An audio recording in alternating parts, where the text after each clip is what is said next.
Hey, good afternoon, everyone. And we are the ArcNet group. I'm Jerry Chen, studying in University of Toronto in mechanical engineering.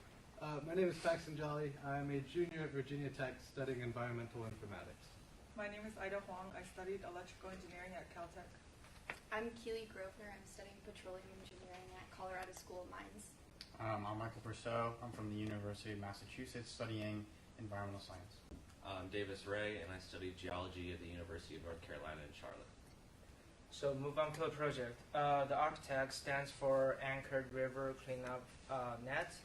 And we are doing an organization cleaning up the trash, the plastics in the river. And we basically focus on three main SDGs. That's Sustainable Development Goals. That's good health and well-being of the local people, and the clean the water and sanitations and the life in the rivers. So basically a little bit about the trash problem. There's billions upon billions of trash, specifically plastic, that is being polluted into our oceans, our rivers, and lakes. There's about 8 million metric tons of plastic dumped into the ocean every year, and about every day, once a minute, a garbage truck full of plastic is being polluted into the ocean. This affects our sea life, this affects people, plants, and in turn affects the entire world. On the surface of the ocean, there's more plastic than natural prey. This can be seen, for example, in sea turtles. About 74% by dry weight of their diet is plastic, basically. Okay, so what we're focusing on here is the Great Pacific Garbage Patch. So basically what it is 1.8 trillion pieces of plastic that's being stuck in a dryer over there. And as you can see, it's the size of over 2 Texases or the state of Alaska. And the darker areas is the more concentrated areas of plastic. All right, so one way that this problem is being solved is by the Ocean Cleanup Group. This is a group that we would work with extensively in the development of our product. So right now they're working on a fleet of nets to go through the Pacific Ocean and collect the garbage where it's floating. Our goal would be to use the same technology, but in rivers, to stop it coming from the source. And so the Ocean Cleanup Group, I believe their budget is about 317 million euros, but they're looking at cleaning up about 50% of all the garbage in the ocean after about 5 years. So a little bit about where we are wanting to focus. So we're focusing in rivers and leaving the ocean to the ocean cleanup, since they've already got a production going. There are 10 major rivers that produce 90% of the plastic that's being polluted into the ocean. And we are focusing on the Yangtze River, which is in China, which produces about 55% of all plastic that's in the ocean. So our product will be placed in the Yangtze River, but with further production and information, we want to then work with those 10 major rivers. And then further on that, we want this to be an implementation in all rivers. So move on to the golden circles. As mentioned above, what we are doing is to clean up the plastic waste in the Yangtze River at first, then implement to further rivers and even like the lakes. And how we are gonna do that, we're gonna implement what the ocean cleanup is doing to the river, and using the Anchored River Cleanup Net, because the ocean cleanup is using boats, but we want to fix in the river, so we are using anchored, some kind of, that you kind of fixed in the ground. And why we are doing this, because the pollution in the river is so bad, and it can affect a lot of sea life and local people. So we want to clean up the environment and even further to reduce plastics in the ocean. So in phase 1, we're going to be designing our arc nets, and our approach starts with making sure that our design of the arc nets are feasible. So we'll need people who are experts in fluid dynamics, structural engineering and operations, and potamology, which is the study of rivers. And we also want to assess the possible negative effects and legal consequences of building these nets. So first, after we've gotten a feasible design going, we need to get funding to build these arc nets. And in order to do so, we're going to partner with academic institutions, do a crowdfunding campaign to raise money and bring awareness to the public, as well as a partnership with Ocean Cleanup, because they're also working towards cleaning up the plastic in the ocean. And in phase 2, we're going to, once we have this feasible design, we'll work on implementing this design. So we first want to go and go out to these rivers in expeditions and work with local governments and agencies in order to assess the river flow rates and see where the plastic distribution is in the rivers. And once we can determine where's the best place to build the arc nets along these rivers, we also are able to create jobs for people. So we'll be hiring engineers and scientists to do research and design for our technology, as well as bringing education and awareness to the public. So once they start seeing that the rivers are cleaning up, it will be less likely that they will continue littering in these rivers. All right, so in terms of cost and economical analysis, so one of the costs would be our team salary, so the engineers and the people that go out on expeditions and just kind of operations running it. And then the other cost was the net systems. And this one was interesting because we really didn't have a good number to go off. We couldn't find it on the Ocean Cleanup website or anything like that. And so we actually reached out to Ocean Cleanup, and they were able to get back to us with some of their numbers and how much their operations would cost.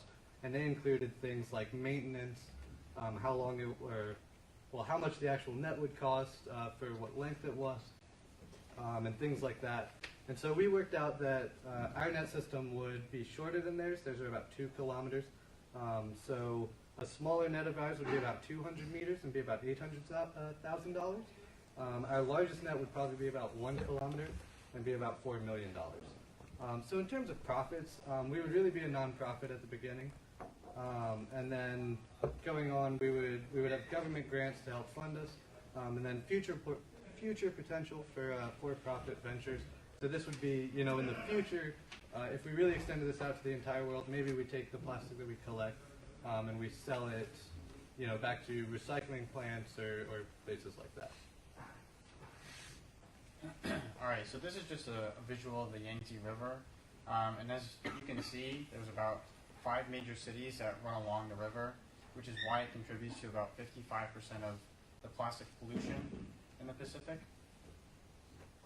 So this is a diagram of the technology that we're going to be using.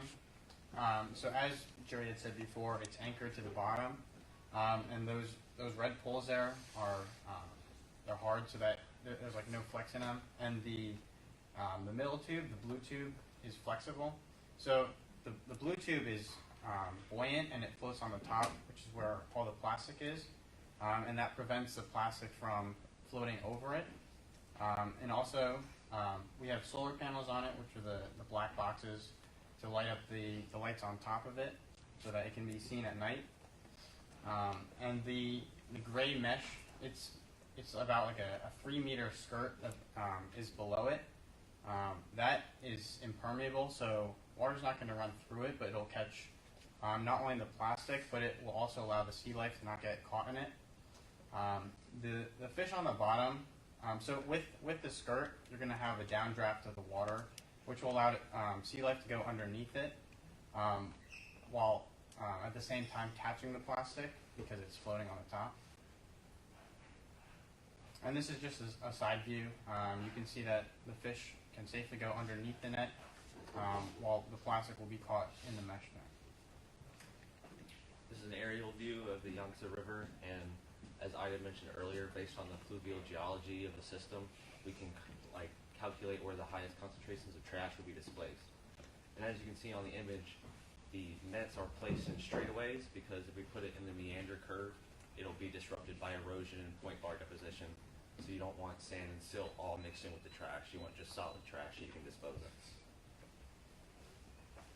All right. So in summation, we're really trying to reduce the plastic in the oceans. It's estimated to be about $13 billion in damages caused by the trash, from the interruption of shipping channels to the killing of wildlife. We really also would want to have an education and awareness aspect to it. So kind of letting these communities know, like, hey, this is what's going on, this is how much trash is going into the ocean. And then also to give plastic a new value. So to take this garbage and give it to a recycling plant to be made into, you know, a bracelet or a chair or something like that. And then in terms of future work, we would want to have some sort of algorithm to tell us where specifically in these nets, or in the rivers, to place the nets, and then to use that to implement it across a much wider variety of rivers. We have a question first coming from Morgan, Yankee University. So Morgan says, did you look into bounty for cleanup at all? It's a good system for incentivizing cleanup. Otherwise, thank you for the good presentation. Okay, I'll take that. So we didn't look into bounty for cleanup specifically. We did look into kind of the ways that plastic is recycled and the way that garbage is recycled. I know that Ocean Cleanup actually has a program where you can just reach out to them and then purchase directly from them the garbage and the trash. So, you know, if Adidas has a sole of their shoe that's made from recycled plastics, they can reach out to Ocean Cleanup for that specific material. Questions, guys? Go ahead, Pete. So are these nets going to be free floating along with the trash, or will they be slowed down in the river slightly by like a sea anchor, or will they be secured to the shore? Okay, so the ocean cleanup net is carried along by the wind, the waves, and the current. Ours would not be. Ours would be stationary, and then it being stationary would allow the net to be, you know, forced open, and then the plastic and trash would flow into it directly. And so that was the anchors that we had, and then those are, you know, it would be buoyant, so if there's a flood or something like that, it could still raise up and down. But yeah, so it would be stationary in the water. Good. How often will the trash be collected from the nets? So that's a great question. It's depending on, it depends on where in the river, you know, if there's a flood or something upstream that, you know, goes in and takes a bunch of trash in, we'll have a huge volume of trash coming. It's kind of all dependent. Ocean Cleanup has a system in place for detecting how much trash is in the net and when it needs to be refilled. And we've kind of looked into that and just kind of routine, you know, weekly cleanups, daily cleanups, however much trash we end up getting. Thank you. What do you plan on doing with the trash that's not plastic? So the trash that's not plastic. Good question. I mean, just kind of in the same. Right, so it's better to be out of the rivers and out of the oceans than in the rivers and in the oceans. Right, like so the government might have some kind of like processing plan or something, and that we would work that out with them later, like where they want like these specific things, because maybe like trash got into the river that wasn't supposed to be there, and they might have a specific place for us to put it. So you mentioned that the ocean, I don't remember the name of the organization, but they have a fund of like $317 million so to like work this entire project. So how do you plan on funding your project? Yeah, so for Ocean Cleanup, they got started through a crowdfunding campaign, and I think we would take the same approach, and also partnering with academic institutions who also are trying to work towards the same goal, because they have engineers and scientists who are willing to work towards this, as well as just like working with Ocean Cleanup, since they've already done part of the job. So local government. Yeah. In addition to that, China's like really trying to be more environmentally friendly, so they might also be willing to fund us a little bit for this. And then you have to keep in mind that Ocean Cleanups, so they have a fleet of, I believe, hundreds of nets. Well, the goal is to have hundreds of nets in the Pacific Ocean. We would just be starting with one. And so that's where our figures for, you know, the $800,000 and the $4 million came from. And so their 317 million euros is going into you know, it went into all the research, all the scale model testing, all that sort of, all the prototyping that they've done, and then also the cost of the net, the cost of, you know, their ships to get the nets out, just kind of all that in culmination is why that number gets so high. Their budget also covers for 10 years, and we're working just like initial startings.